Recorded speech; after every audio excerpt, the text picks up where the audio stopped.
Do you want to speak like an American? Hello English learners! I'm so glad you decided to click on today's video because this one's an important one. Today I'll be sharing with you different words and vocabulary and phrases that are only used in the United States. As you may know, there are multiple types of English. You have British, American, Australian, and a whole bunch more. And they each have their own differences, and one of them is vocabulary. And like I said in one of my first videos, when you decide to learn a language, it's very important for you to choose what type or what accents.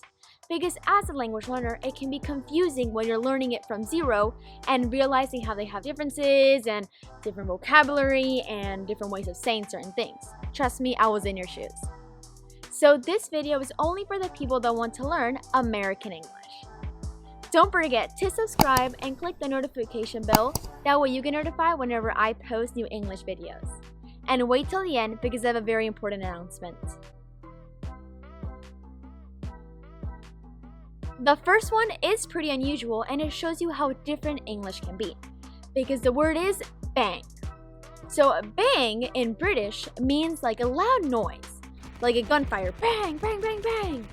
While in English, like American, we use it to describe like a fringe of hair that is cut on the forehead. Bangs. Just so you know how it looks.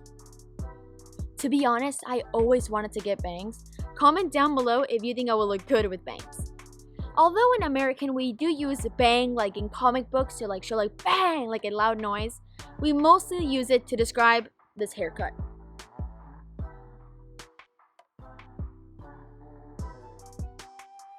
The second one is sidewalk. So I want you guys right now to comment down below what you think sidewalk means. You did it? Okay.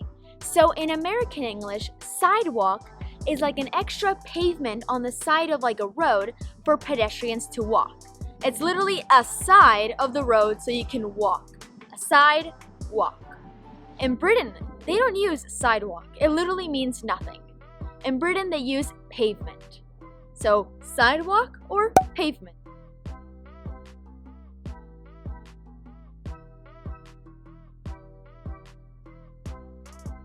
The next one is holiday and vacation. So in the United States, we use both holiday and vacation, but they mean different things. In Britain, however, they only use one, just holiday. So let me explain the differences between vacation and holiday. So holiday is the actual day where you're going to take the vacation, the day that you don't have to go to school maybe, or you don't have to work. So we usually talk about national holidays. So that can be where like the whole United States has this day off. That could be Christmas, that could be New Year's Eve, that could be, I don't know, other holidays. But then we have vacation, and that is when you're actually going on a vacation. So you're actually going and relaxing, going somewhere because you have a holiday that day. Let me give you an example. So next week, I have a holiday. Next Monday, I don't have to go to school because it's Martin Luther King Day, a holiday. But I'm going on vacation to the beach that day because I don't have to go to school. Does that make sense? Okay, now let me know if you understand this phrase. I have a lot of Benjamins, or I love Benjamins. I don't think so, right? Well, because in the United States, we use Benjamin to describe a $100 bill. Why is that? Well, because when you look at the $100 bill, there's a picture of Benjamin Franklin. The next phrase is touch base. Touch base. So this means that you're gonna get in touch with someone. Not that you're gonna like touch them, but that you're gonna communicate with them. Imagine that you haven't talked to your friend in a really long time, maybe a couple weeks or a month. Then you can say, I'm gonna get in touch with Vanessa. I'm gonna touch base with Vanessa. The next one is soccer. Soccer. So pretty much everybody already knows that in the United States, we don't call this football. Instead, we call that soccer. Soccer. Don't ask me why, because I have no idea. And then we call this football, which is an American sport. It would make a lot more sense if we called this football because you use your foot, and then this handball.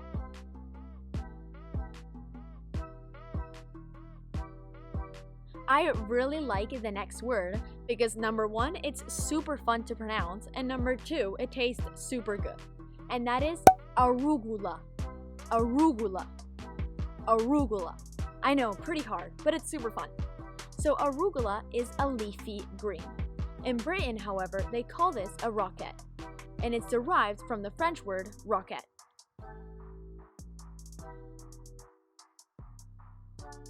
So what word do you use when you're agitated, anxious, or restless? In the United States, we would call it antsy. Antsy, like ant and sea. Antsy. So this word comes from North America and can be traced back to the mid-19th century. And it actually comes from the phrase having ants in your pants, which would make you agitated. Another very common American phrase is to give a heads up. Heads up, like head up. Heads up. So you would use this phrase when you want to inform someone about something. So just to give you a heads up, this and this and this. For example, some of my teachers might say, just to give you guys a heads up, you guys are going to have a test next week. Or heads up, you have homework for tomorrow. So informing you about something.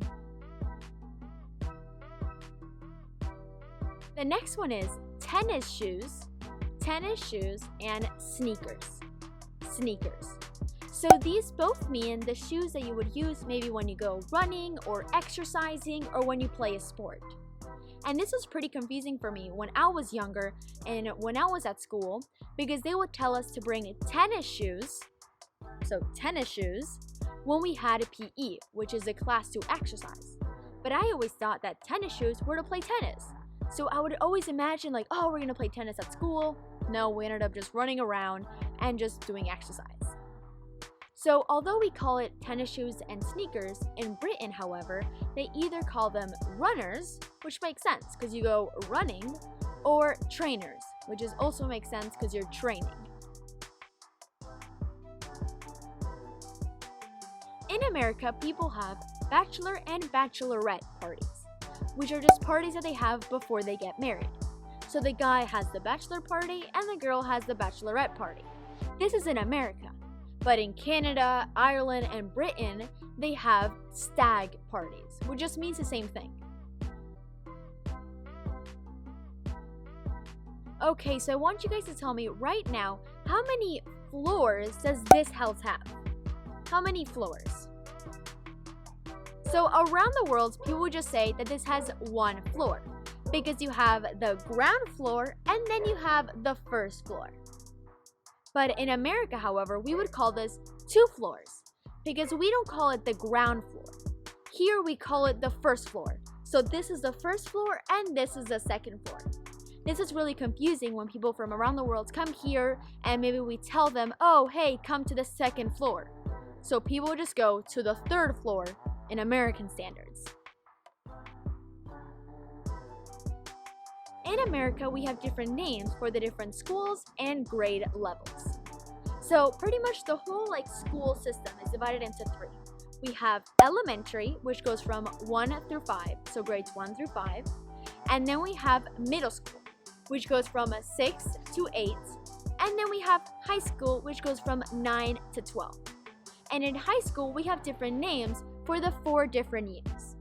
So the first one, which would be 9th grade, so year 9, we would call them freshmen, because those are pretty much the fresh people in the high school. Those are the new ones.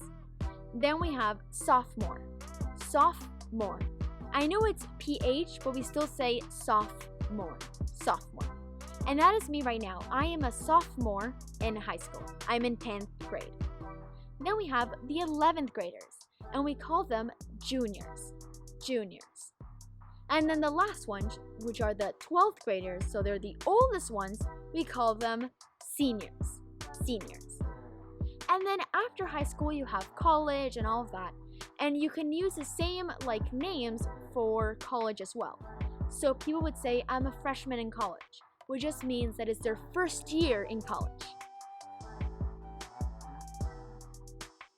Our last phrase is take a rain check. I'll take a rain check. So you would use this phrase when you want to politely maybe decline an invitation or an offer and you don't want to go somewhere. You can just say, I'll take a rain check. So people would actually use this a long time ago to, just decline an offer if maybe it was raining. Maybe they had an invitation to go somewhere, but it started raining, so they would just cancel it and then do it when it was sunny or the next day or whatever. But now we use it for pretty much everything, so you can just politely say, I'll take a rain check. Guys, that is it for today's video. Hopefully you found it helpful, and I swear that if you start using these phrases and vocabulary words, you're really gonna sound a lot more like an American and like a native, which is amazing. Don't forget to like and subscribe, that way you get notified whenever I post new English videos. And now for the special announcements. I want to give you guys shoutouts on my Instagram every single week. So like you guys may know, I started this channel as a way to empower teenagers and to prove to teenagers that they can do whatever they want in life. Because I was told a whole bunch of times that I couldn't learn 2, 3, or 4 languages, that I couldn't start this YouTube channel, and that I couldn't move across the globe to a country where I did not speak the language because I was just a teenager, and I proved them all wrong. So on my Instagram, I'm going to be shouting out people that are doing the exact same thing, proving, to the world that they can do whatever they want.